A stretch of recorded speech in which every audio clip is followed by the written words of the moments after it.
All right, guys, welcome back. And today, what we're going to go ahead and do is a lab demonstration.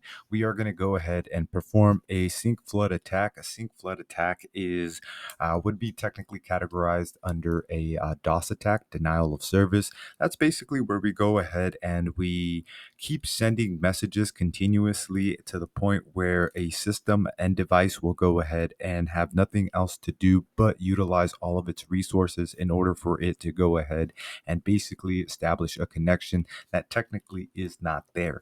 That is a sync flood attack. Remember, sync flood, that's going ahead and using the transmission control protocol. You are dealing with a three-way handshake, and basically what you're doing is you're pretending to be a device that basically does not exist.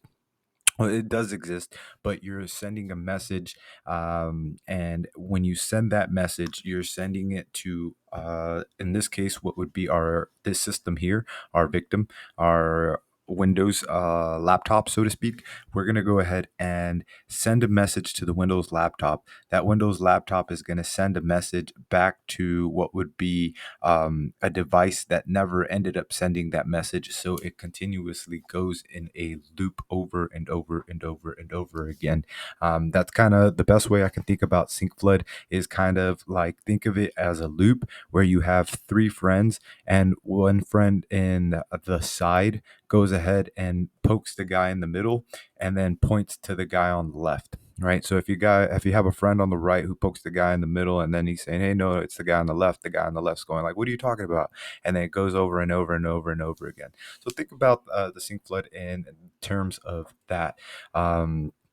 Situation. So nonetheless, let's go ahead and get into our lab. So we're here. We do have some information here. Honestly, this information, it's best to pretend it's not even there, though it will be regurgitated again with the IP address. This is what I would do when we're working with systems, guys. It's good to start to get yourself in a habit. So the first thing I'm going to go ahead and do, just because I know what we're going to do, is going to go to the task manager. Reason why I like the task manager is because it goes ahead and provides vital signs for your system, such as the CPU usage, memory, disk, network, and power usage. Not only that, but we're going to go ahead and use this as our baseline to go ahead and see how the system looked before the attack, what the system looks during the attack, and what the system's going to look after the attack. And this right here is going to help us tremendously. Next thing we're going to do is we're going to go to CMD, and that's going to go ahead and be our command prompt. Bear with me, the system's a little bit slow sometimes, but nonetheless, we'll get it done. ipconfig. So we go to ipconfig. I'm going to click enter. We get some more pieces of information for our puzzle here. Notice we are dealing with the IPv version 4 address, and the address of this particular system is 192.168.0.3. So this is the IP address of our Windows OS system, which technically would be considered our victim. I know we had the information on the side, but like I said, start getting yourself in a routine, and I really like this. So let's go on to the next thing. Next thing we're going to do is we're going to pull up wireshark. For those of you who don't know what wireshark, it is basically an application. It is free, and it is definitely an application that you want to have in your arsenal of tools. Reason being why is because it's going to go ahead and capture packets. Packets are critical because packets are literally what is going through the network that goes ahead and would be able to transfer, not necessarily transfer, but it keeps record of what is being transferred over the network and packets, aka data. So let's go ahead. We're going to click here, and we're going to do a quick little test, so to speak. So we got our application here. We can move it here. There we go. Move it here. So we're going to go ahead and we're going to start to capture. Okay. So I'm going to go ahead and capture.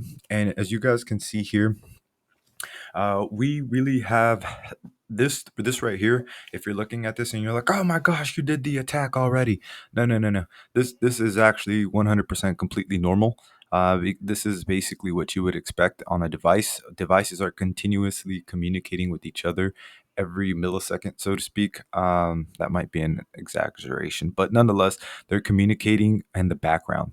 Okay, so this right here, we already know our IP address. Do you guys remember the IP address? 192.168.0.3. So that is the IP address of, and it looks like the system went down already. That does happen. I do have a lot of things running on the background, and I got a vintage system. So just bear with me. We'll get this up and running right now. Should go back on. Perfect. Okay, so nothing really happened. Everything that we talked about is on there. So we're good. We're rolling.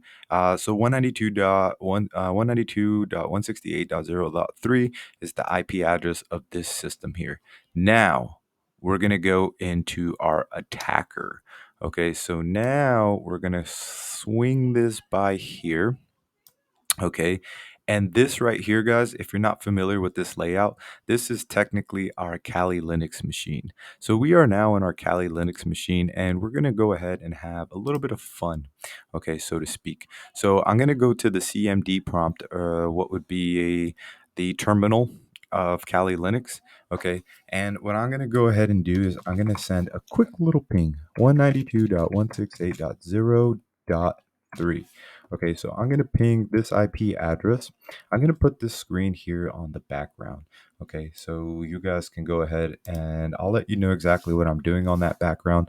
But I'm going to go ahead and I'm going to send the ping. Okay, and we're going to move this out of the way. And we have our CPU, we have our memory, we have our disk, we have our network floating around right 34%. So now what I'm going to go ahead and do, and you're going to see it here. So make sure you are paying attention to the packet capture. I'm going to send the ping in 3, 2, 1. And this is just simple pings. And you see it there in the pink. Okay. And you see it there in the pink. And you see it there in the pink. See it there in the pink. See it there in the pink. See it there in the pink. Okay, perfect. So basically what we did was we just sent a ping. Okay. And honestly, look, you can actually see that the CPU actually went ahead and dropped. It was at 34 before, right? We really didn't do much at all right now. We're sending simple pings. This is manageable. Okay. This is manageable. Now, what we're going to go ahead and do, I'm going to go ahead and clear this. And now, what we're going to go ahead and do is we are going to literally go ahead and do our sync flood attack. And we are on our Kali Linux. We simply went to our terminal. We're going to type in hping3 dash capital S. That's going to be 192.168.0.3. That is the IP address of our victim. We're going to do a dash A. We're going to go with 192.168.0.4.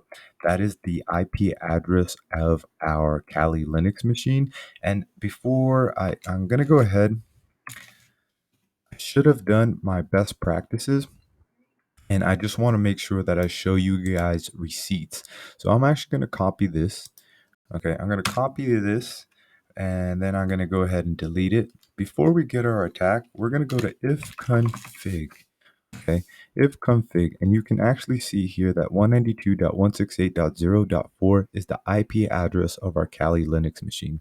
Technically, if you guys know a little bit of networking, you can actually go ahead and see we are on the same network. Okay, and that's just the way the lab is laid out. But nonetheless, 192.168.0.4 is the IP address of our Kali Linux machine, which in this case would be the attacker. Now we're going to go ahead and let's go ahead and paste. And I think it actually might be running already. Let's double check. Oh, it's running. I didn't even get the chance to go ahead and hit enter. So we're already running it. As soon as we went ahead and hit that command and we hit enter, I want to go ahead and I don't want to miss this. You guys can see 192.168.0.4. It is continuously starting to go ahead and send messages, packets, information. And as you guys can see here on the task manager, 192, system might go ahead and start to slow down and start to go ahead and not operate the way it should. And as you guys can see, power usage very high. You guys can go ahead and see the memory definitely increased, but the CPU is what spiked dramatically. So now what we're basically doing is we are sending so many packets of information to this system here where it's basically going ahead and allocating a lot of its resources to answering a message that technically is not there. As you can see, this right here is not exactly detrimental. Let's be honest. This right here would not be something that would be something like, hey, we lost all of our data, so to speak. I don't think it's at that particular how would I say, caliber of damage. But this would definitely be annoying, right? If you were working and you're going ahead and starting to get all these messages. Remember, wireshark is what you would determine why things are going slow, but nonetheless, you guys can start to see, hey, what's going on, what's happening, so on and so forth. And if you start to see things around this nature, where you're literally going ahead and you're getting messages from one particular source every few milliseconds, in this case, you can start to see, hey, we're experiencing a DOS attack, denial of service. As you guys can see, the CPU usage is still around 92%, memory's at 93. What I'm going to go ahead and do is I'm going to come back to our machine here. This is our Kali Linux machine. And remember what our command was. Our command was hping 3 space dash s 192.168.0.3. That is the IP address of our victim. Dash a 192.168.0.4. That is the IP address of our attacker, and we went ahead and got a flood. So very simple, very basic. We can go ahead, we can hit Control C, and we can go ahead and we can see that we almost sent about 27 million packets. So while the time I was talking, we sent 27 million packets. And now let's go ahead that we stop the attack. Let's come back to our computer here. And you guys can see there's definitely slowing down of Wireshark. Let's bring it back to the bottom. And as you can see, we're back to what we were initially seeing.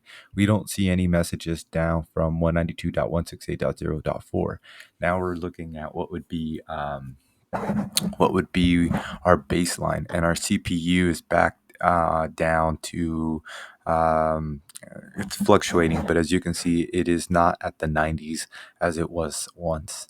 And that, ladies and gentlemen, is a perfect example of a sync flood attack,